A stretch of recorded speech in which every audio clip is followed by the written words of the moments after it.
सो आप सभी को फिर से स्वागत है मेरे वीडियो पे। आज हम डिस्कस करने जा रहे हैं कार्डियोवास्कुलर सिस्टम के एक इम्पोर्टेंस टॉपिक जो कि रिपीटेड आता है एग्ज़ाम पे, specially GNM second year exam पे बहुत रिपीटेड आता है, तो उसी के ऊपर में हम लोग डिस्कस करने जा रहे हैं। And the topic is aneurysm. Aneurysm का सिंपल मीनिंग क्या है बोलने से, एबनॉर्मल बल्जिंग और बेलूनिंग हो जाना। कहाँ में बोलने से हमारे आर्टरीज में, जो आर्टरी होता है वॉल ऑफ द आर्टरी में जो है बेलूनिंग हो जाना, उसी को बोलते हैं एन्यूरिज्म।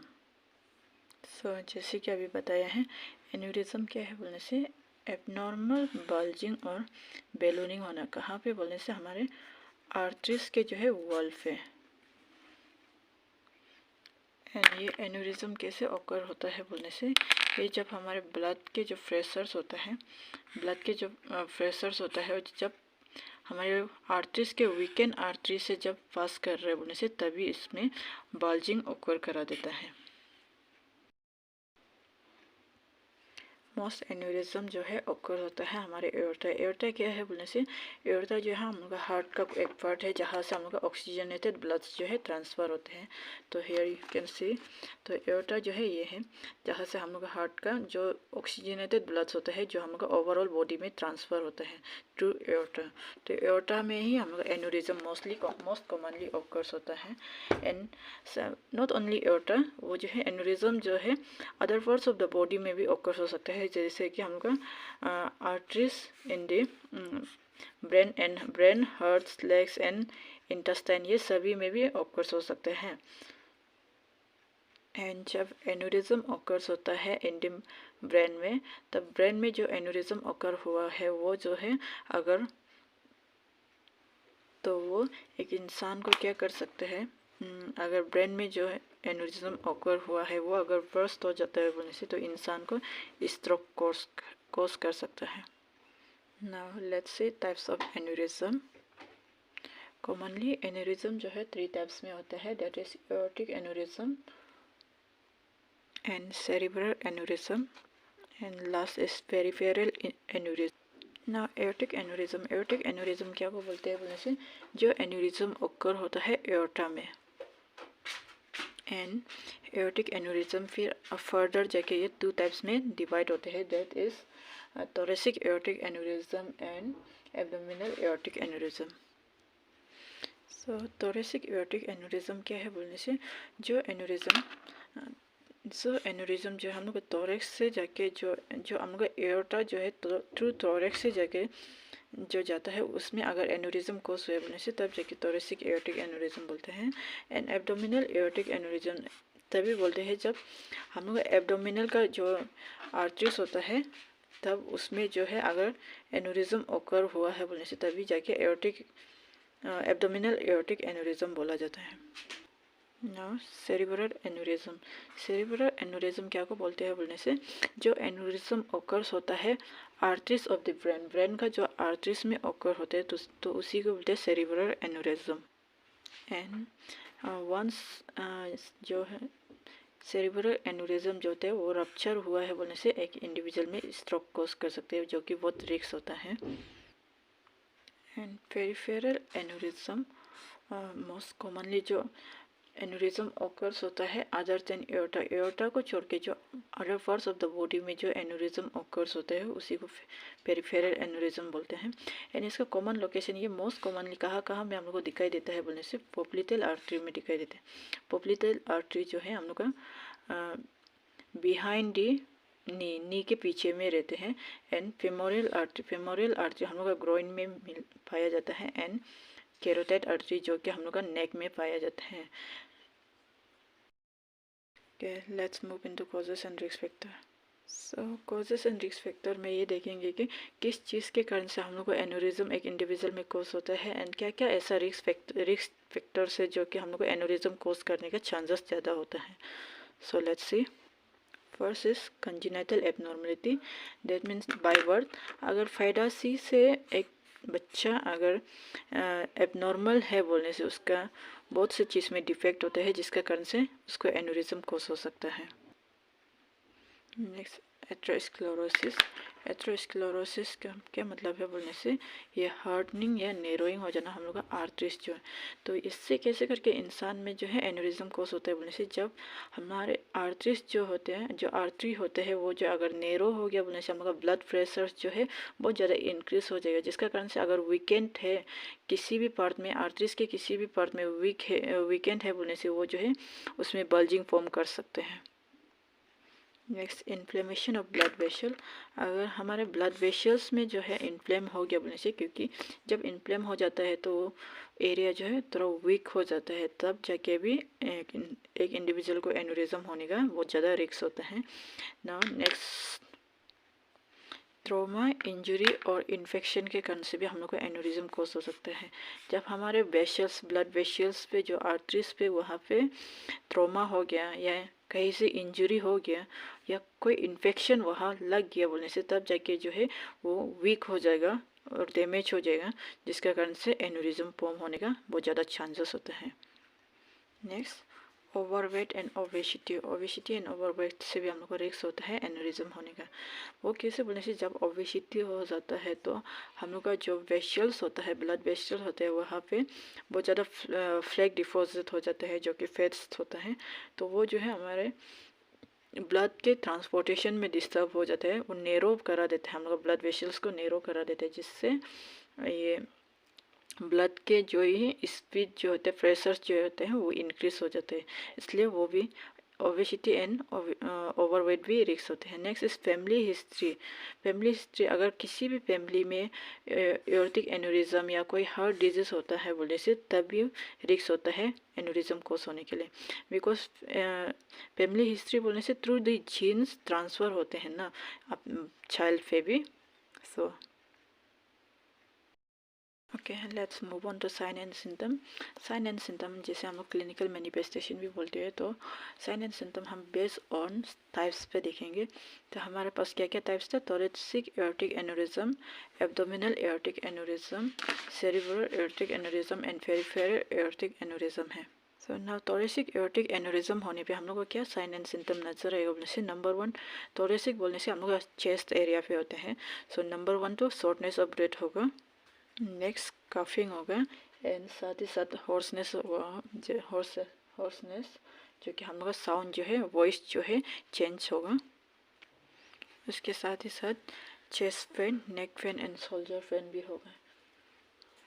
एंड जब एब्डोमिनल एओर्टिक एन्यूरिज्म हुआ है बोलने से क्या सिम्टम्स दिखाई देगा बोलने से, डीप पेनिट्रेटिंग पेन होगा हम लोग का एब्डोमेन का साइड में, ये डीप पेनिट्रेटिंग पेन होगा जो कि side of the abdomen, abdomen के साइड में पेन होगा।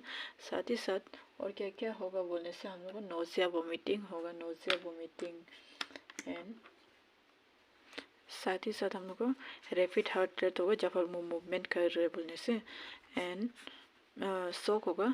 शॉक होगा जब, शॉक कब होगा बोलने से, जब अगर हम लोग का एब्डोमिनल एओर्टिक एन्यूरिज्म रप्चर हुआ है बोलने से एक इंडिविजुअल को शॉक होगा।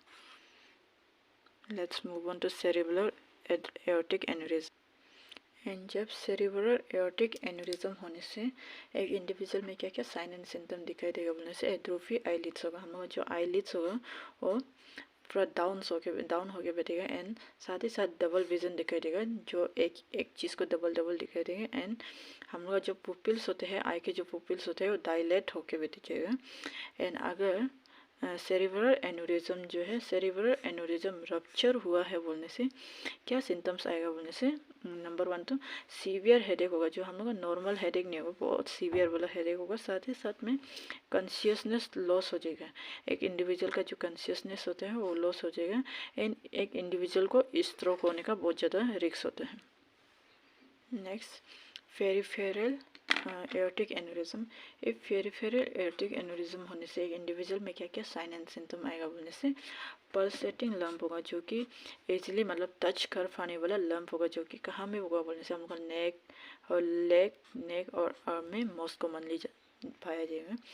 एंड साथ ही साथ में पेनफुल सोर होगा, और कहाँ पे हम लोग का टोस और फिंगर्स में, एंड गैंग्रीन होगा। नेक्स्ट, गैंग्रीन क्या है बोलने से, ये जो है टिश्यू डेथ हो जाने लगा बोलते हैं। ये क्यों होता है बोलने से, बिकॉज ऑफ हम लोग का आर्टरीज लोग में जो है, जो ब्लड ब्लड वेसल्स में ब्लड प्रॉपरली फ्लो नहीं होगा, वहाँ का टिश्यू ब्लॉकेज होने के कारण से ब्लड ऑक्सीजनेटेड ब्लड नहीं मिलके वहाँ का टिश्यू डेथ हो जाने लगा, गैंग्रीन बोलते हैं। Next let's move on to diagnostic evaluation. Diagnostic evaluation में हम लोग जो है कैसे करके एक एन्यूरिज्म कंडीशन को फाइंड आउट करेंगे, तो क्या क्या टेस्ट करना पड़ेगा, क्या क्या एग्जामिनेशन लेना पड़ेगा, तो उसी को देखेगा डायग्नोस्टिक इवैल्यूएशन पे। First is routine physical exam. तो रूटीन फिजिकल एग्ज़ाम में कैसे करके बोलने से, डेली हम लोग अगर फिजिकल एग्ज़ाम करते हैं बोलने से हम लोग क्या क्या साइन एंड सिम्टम हम लोग आगे में देखा है, तो उसी को अगर हम लोग डेली रूटीन चेक करेगा तो तब उसी से हम लोग इजीली फाइंड आउट कर पाएगा। Next chest X-ray. Chest X-ray से अगर हम लोग इजीली हम लोग जो है एओर्टिक एन्यूरिज्म को इजीली फाइंड आउट कर पाएगा। Next ultrasound. अल्ट्रासाउंड करके क्या कर सकते हैं, जैसे हम लोग एब्डोमिनल एओर्टिक एन्यूरिज्म को इजीली फाइंड आउट कर सकेंगे। इसका पीछे next is computed tomography which we call CT scan. तो सीटी स्कैन करके भी, सीटी स्कैन से क्या होता है, हम लोग अंडरलाइंग कंडीशन को इजीली विजुलाइज कर सकते हैं। एंड एंजियोग्राफी, थ्रू एंजियोग्राफी क्या करते हैं, यहाँ पे एक डाई यूज़ करके हम लोग जो है डाई यूज़ करके वेशल्स को, ब्लड वेशल्स को इजीली विजुलाइज कर पाते हैं। Let's move on to treatment. Treatment में क्या करते हैं बोलने से, एन्यूरिज्म के मोस्टली कोई मेडिकेशन नहीं होते हैं, इसके लिए सर्जरी नीडेड होते हैं। सो मेडिकेशन में क्या देते हैं बोलने से, मेडिकेशन जो हम लोग beta blockers and calcium channel blockers देते हैं, जो कि ये मेडिकेशन क्या के लिए है बोलने से, प्रेशर्स को जो है रिड्यूस कराने के लिए हम लोग देते हैं मेडिकेशन को, साथ ही साथ में ब्लड वेसल्स को भी रिलैक्स करने के लिए, एंड जो रप्चर होने का जो रिस्क होता है उसको भी रिड्यूस करने के लिए ये मेडिकेशन को दिया जाता है। एंड ये मेडिकेशन मोस्टली हम लोग कब देते हैं, सर्जरी नहीं होने से पहले देते हैं, या सर्जरी जब हो रहा है तभी देते हैं मेडिकेशन को। नाउ सर्जिकल मैनेजमेंट देखेंगे, क्या क्या सर्जरी होता है। मोस्ट कॉमनली इसमें 2 टाइप्स ऑफ सर्जरी होता है, that is open repair surgery and endovascular repair surgery.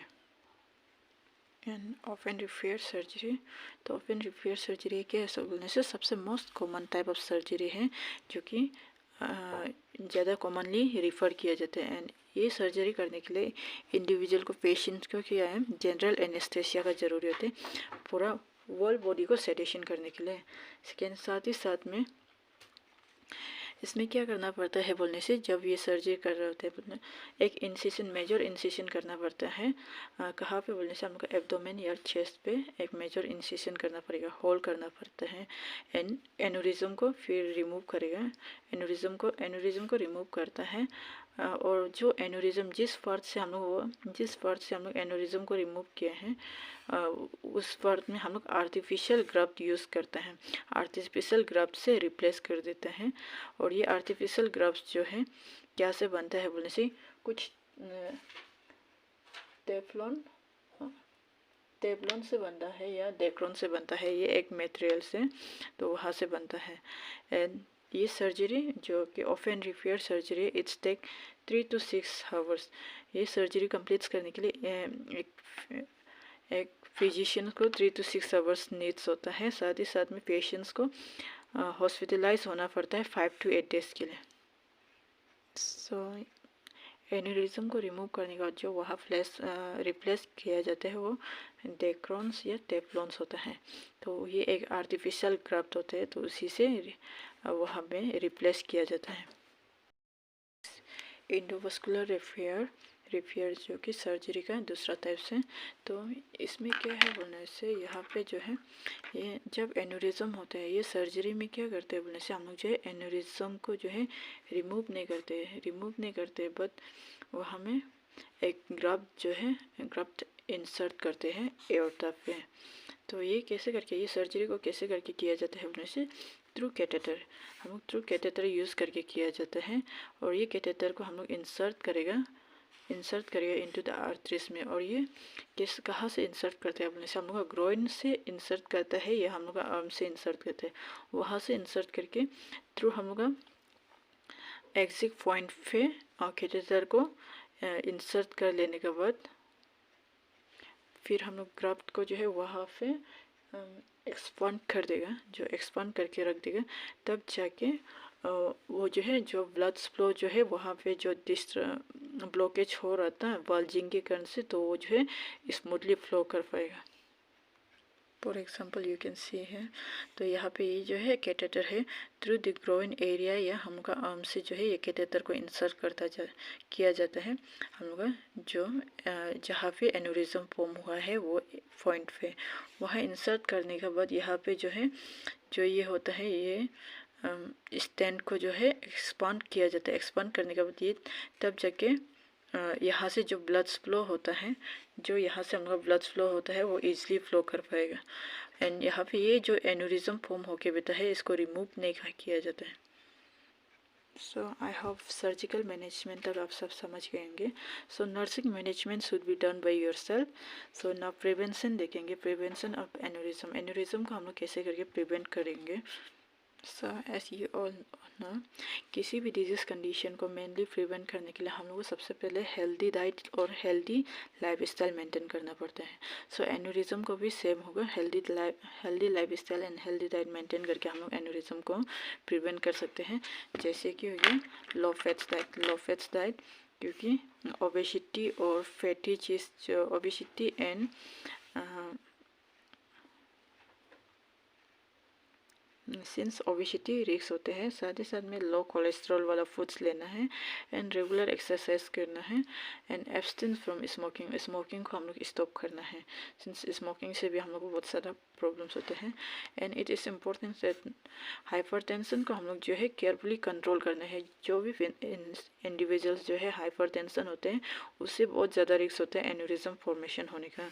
तो इसलिए जो हाइपरटेंशन पेशेंट होते हैं वो केयरफुली अपने आप को कंट्रोल करना है, उसका जो कंडीशन है उसको कंट्रोल करना है।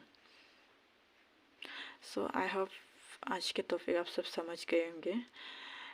If you like my topic then please comment, subscribe my channel and share to the peoples, and please educate your families and friends, those who needs this kind of information or knowledge. Thank you.